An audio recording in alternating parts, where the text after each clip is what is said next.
pusing, kita HP pusing. Ya, makanya kan kita digesin, makanya kita jadi biar paham. Nggak apa-apa, bolak-balik sampai 3 kali nggak apa-apa kalau buat nagesin mah. Oke, sekedar info aja, ini kenapa gue undang juga pelatihan gua dua muda. Ini perwakilan muda beneran. Ya, gue undang dia karena dia salah satu anak muda yang berprestasi pada dia guru, salah satu guru. Ya, kalau ini kenapa gue undang juga dia, Coki. Dia muda menengah ke atas menuju tua. Pokoknya udah wanti-wanti. Muda, milenial, tua, gue bingung. Bener-bener perwakilan lah. Oh ya, ini juga kita kenalkan Pak Ustadz Nur Samsudin. Selain guru privat ngaji gua, dia juga pimpinan Majelis Talim Safinatun Najah ya Pak Ustadz. Iya. Nanti lo semua juga harus subscribe YouTube Majelis Safinatun Najah nanti di sini. Nanti gue tampilkan, oke? Tapi nggak menutup kemungkinan kita bisa collab mungkin Oh pasti. dengan Ini, YouTube-nya Pak Ustadz ya kan? yoi, ini satu Gimana Pak kehormatan. Ustadz? Boleh. Satu kehormatan banget buat gue pribadi, mungkin juga buat brother-brother gue kedatangan Pak Ustadz ya. Udah kayak sahabat jadi kita ya. Jadi kita membuka wawasan kita. Nah, yang tadinya kita nggak tahu, kita jadi tahu, bener Pak Ustadz.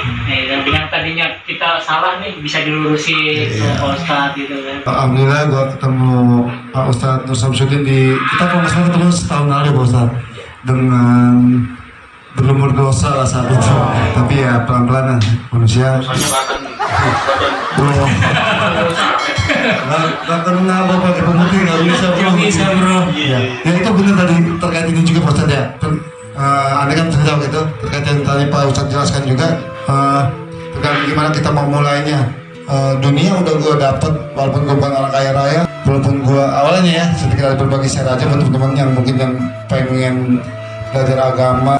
Awalnya gue dulu merasa dunia gue udah gue dapet anak, istri, keluarga, pekerjaan ya lumayan. Tapi saat itu satu titik gue merasa gue mau kemana lagi nih gitu. Dan gue rasa banyak teman-teman di luar sana seperti itu. Banyak. Dan akhirnya mencari sosok atau mencari tokoh yang mungkin bisa buat gue nyaman dulu. Ya atas izin Allah gue ditemukan oleh sebenarnya gue kenal Pak Ustadz ini udah lama banget, udah 5 tahun atau 10 tahun yang lalu bahkan dari keluarga. Cuman baru benar-benar kita intens, benar-benar jadi sekarang gue adalah murid dia. Di luar gue tetap temanan sama dia, tapi saat gue duduk privat sama dia, gue adalah muridnya. Mau dicambuk, mau dipecut dalam tanda kutip, gue akan nurut karena gue punya tanggung jawab untuk menuntut ilmu buat diri gue sendiri yang nanti akan gue bawa ke keluarga. Jadi belajar pelan-pelan aja, jangan lagi takut. Agama itu keren, pokoknya Nggak rumit lah. nggak rumit, pokoknya juga nggak susah. Simple. Dan kalau semakin dekat sama agama, kebahagiaan hakiki yang kita bahas saat ini pasti didapat, insya Allah. Amin. Oke, lanjut sambil dimakan Pak, sambil diminum, bro. Oke, lanjut pertanyaan berikutnya Pak. Pertanyaan keempat ya dari WA juga. Apa bisa kita kodo sholat kita di masa lalu karena dulu sering lalai meninggalkan sholat 5 waktu? Bisa. Menurut Imam Syafi'i itu bisa. Caranya apa sih? Caranya begini. Umpamanya kita sekarang sholat isya. Sholat untuk hari ini kan. Setelah sholat isya kita sholat lagi. Ditambahkan niatnya qadhaan. Kalau biasanya kita kan sholli fardhu isya 4 rakaatin adaan gitu kan. Nah kalau ini adaannya kita ganti jadi sholli fardhu isya qadhaan lillahi ta'ala untuk mengqadha yang lalu. Itu dijelaskan di mana Pak mungkin biar lebih teman-teman bisa. Ada di dalam kitab-kitab fikih. Oh banyak. Oke, jadi buat teman gue yang menanya. Untuk mazhab Syafi'i boleh, walaupun ada mazhab lain mengatakan nggak perlu, tapi Imam Syafi'i saking kehati-hatiannya, saking pentingnya sholat, maka yang lalu-lalu pun ditutupi. Oke. Jadi buat teman gue yang menanya, apa bisa kita kode sholat kita di masa lalu karena dulu sering lalai? Jadi jawabannya bisa ya. Oke. Bro, ada pertanyaan bro. Sebelum lanjut ke pertanyaan ya, mungkin ke pertanyaan pribadi. Kalau pertanyaan pribadi, Bahagia, jangan iya. ngajak orang ya. Enggak. Oke. Bagaimana cara menciptakan rasa syukur dalam diri sedang diri kita sendiri itu masih merasa belum cukup, Ustaz?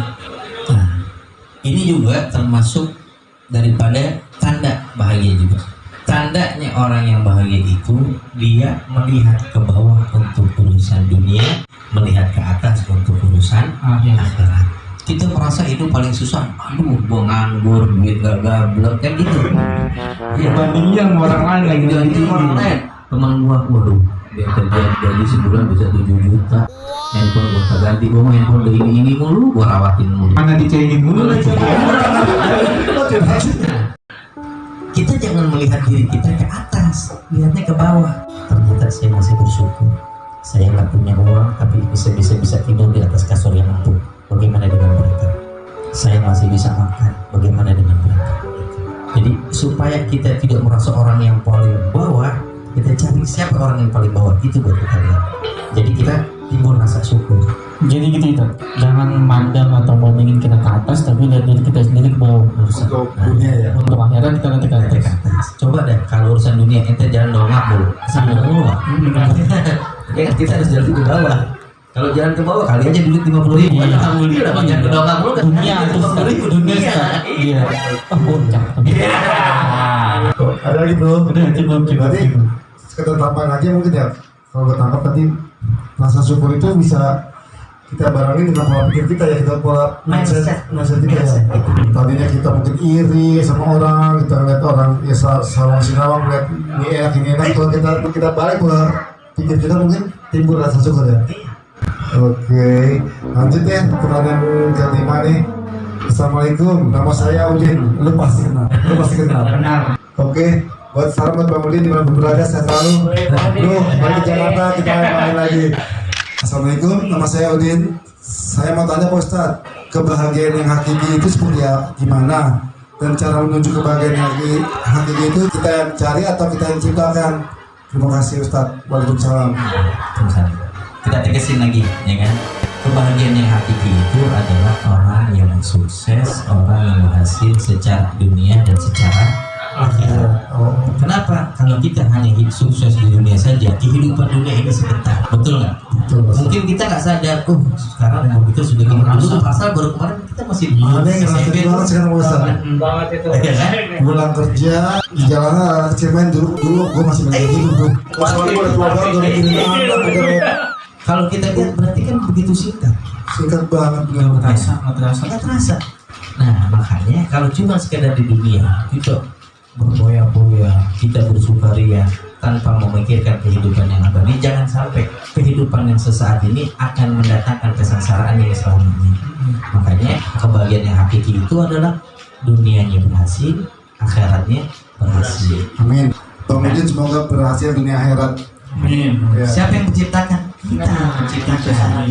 Dengan cara apa? Tadi berbuat amal soleh. Man amila solihan. Allah kasih hayatan thayyibah, kehidupan yang baik di dunia, dan Allah wala najiyannahum ajrahum bi ahsani ma kanu ya'malun.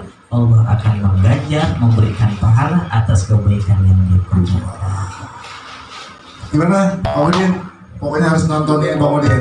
Biar tahu Pokoknya jawabannya. jawabannya keren. Kita juga kita belajar kan bro. Banyak banget belajar ilmu malam ini. Pertanyaan terakhir nih dari WA ya. Aku mau tanya dong, apa arti kebahagiaan yang hakiki dan bagaimana cara memperoleh kebahagiaan tersebut? Masih terkait tadi ya. Boleh dijelaskan sekali lagi mungkin Pak Ustadz. Nah, ini dia. Ini melengkapi. Nggak mungkin kan kesuksesan itu datang begitu saja tanpa diraih dengan usaha, tanpa dengan kerja keras. Coba kita lihat, nggak ada orang yang hidupnya leha-leha akan senang, nggak ada.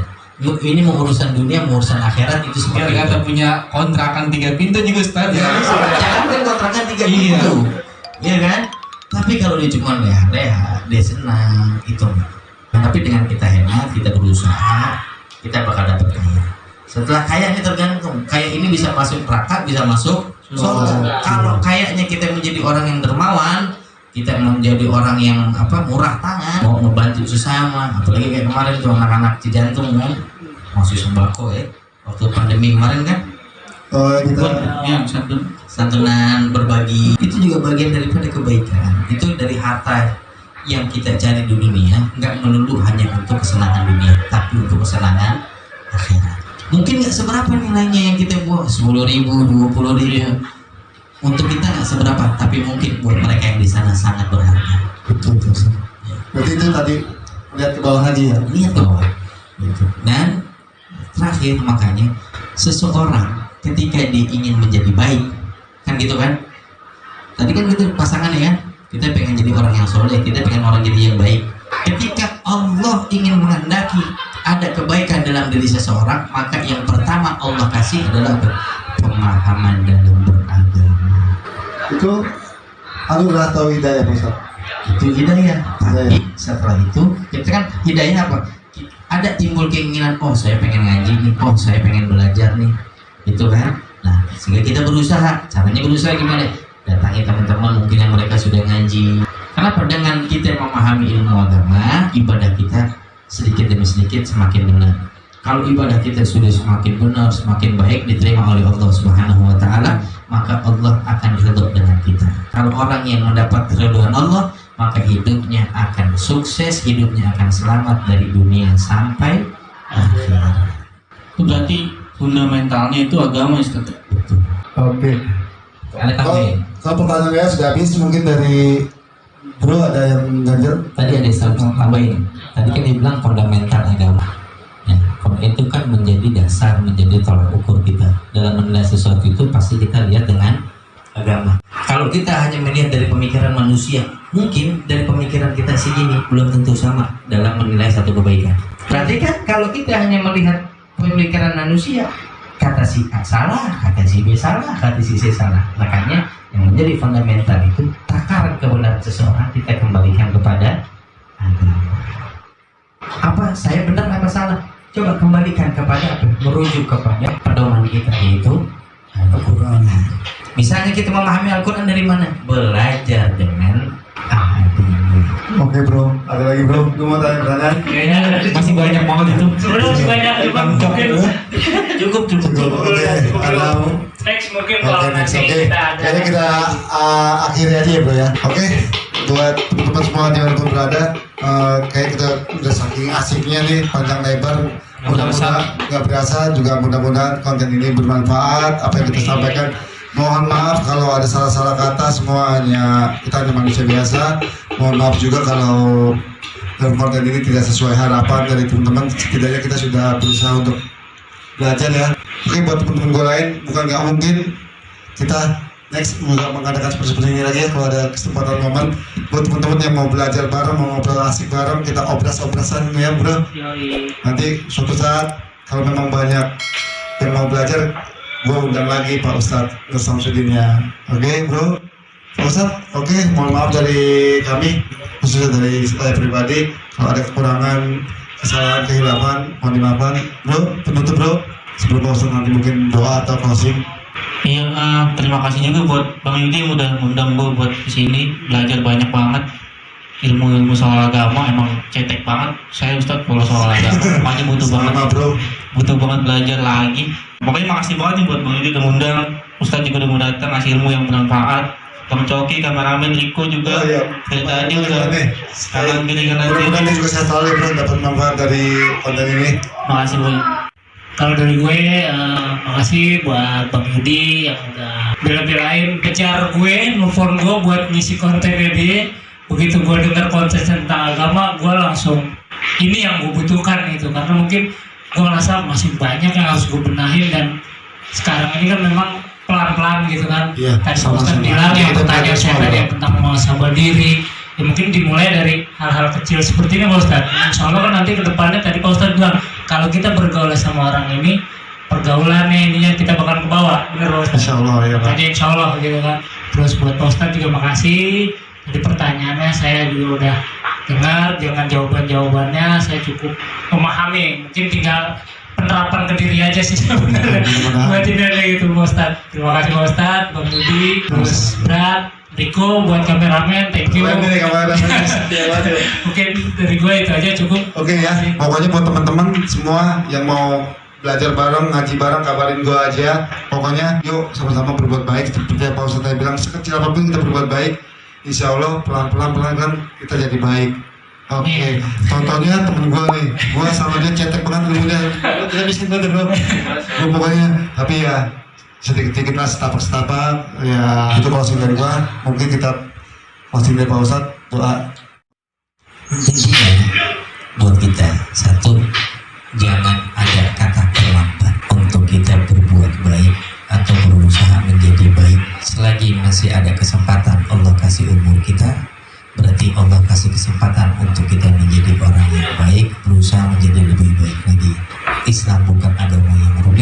Islam bukan agama yang sulit, tapi dengan kita mengacu berpegang mempelajari agama kita, justru di depan akan banyak kemudahan-kemudahan yang akan kita dapatkan. Bukan hanya kemudahan di dalam urusan akhirat, tapi Allah juga akan membuka kemudahan-kemudahan di dalam urusan dunia kita.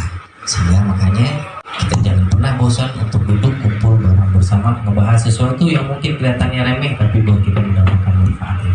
Yang penting kita berusaha nyamankan hati kita supaya kita bisa menerima hikmah yang mendasar di dalam hati kita, sehingga timbul semangat, timbul himmah untuk kita yang mengejar ridhonya Allah Subhanahu wa Ta'ala. Kita tutup obrolan kita dengan doa, karena tadi kita awali dengan doa, diakhiri juga dengan doa. Bismillahirrahmanirrahim. Alhamdulillahirabbil alamin. Allahumma shalli ala sayyidina Muhammadin wa ala ali sayyidina Muhammad. Ya Allah, ya Tuhan kami berkumpul di malam hari ini dengan tiada tujuan lain, hanya semata-mata kami ingin menjadi orang yang lebih baik. Mungkin banyak di waktu-waktu yang lalu kami meninggalkan agama-Mu ya Allah, kami mengabaikan perintah-Mu ya Allah. Malam hari ini kami berkumpul, kami ingin menjadi orang yang baik. Kenapa? Karena yang kami dambakan adalah kami hidup orang-orang yang sukses, bukan hanya sukses di dunia, tapi kami juga sukses di akhirat. Bukan hanya saja kami hidup selamat di dunia, tapi yang lebih kami harapkan adalah kami menjadi orang yang selamat di dalam akhirat. Bukan hanya saja kami orang yang berhasil di dunia, tapi juga berhasil di dalam akhiratnya. Rabbana atina fid dunya hasanah wa fil akhirati hasanah wa qina adzabannar. Wa sallallahu ala sayyidina Muhammadin nabiyil ummi wa ala alihi wasallam. Walhamdulillahi rabbil alamin. Wal afu minkum. Assalamu alaikum warahmatullahi wabarakatuh. Waalaikumsalam warahmatullahi wabarakatuh. Terima kasih sekali lagi Pak Ustadz Samsul, brother gua. Sehat selalu, mudah-mudahan kita masih banyak waktu, panjang umur, bisa buat konten-konten bermanfaat seperti lagi Pak Ustadz. Jangan lupa subscribe Yudi Kaira Ukasya, dan juga jangan lupa subscribe YouTube-nya Pak Ustadz nih, Pak Ustadz Gaul ya, Safinatun Najah juga. Oke? Sampai ketemu. Satu lagi, komen jangan lupa, jangan cuma di subscribe, komen juga boleh. Oh boleh, tapi yang positif, jangan ada kebencian, jangan kalau ada ngejat, ada ini. jangan saling menyalahkan atau merasa paling benar sendiri. Kalau kritik membangun atau komen-komen yang menasihati dengan hati terbuka, gua pasti terima. Oke, terima kasih. Gua YouTuber papan bawah yang tak kenal menyerah akan terus membuat konten yang bagus tuh. YouTuber papan bawah. Jangan diganggu. Oke, itu yang buat konten diganggu. Oke, gua nggak bakal edit, gua nggak bakal potong. Oke, udah lagi. Oke. Gua Yudi Kaira Ukasya, YouTuber papan bawah yang tak kenal menyerah, akan terus membuat konten yang bermanfaat bagi diri gua, bagi keluarga gua, insya Allah juga bagi orang-orang sekitar gua. Support terus, subscribe terus. Thanks buat semua. Assalamualaikum warahmatullahi wabarakatuh. Waalaikumsalam.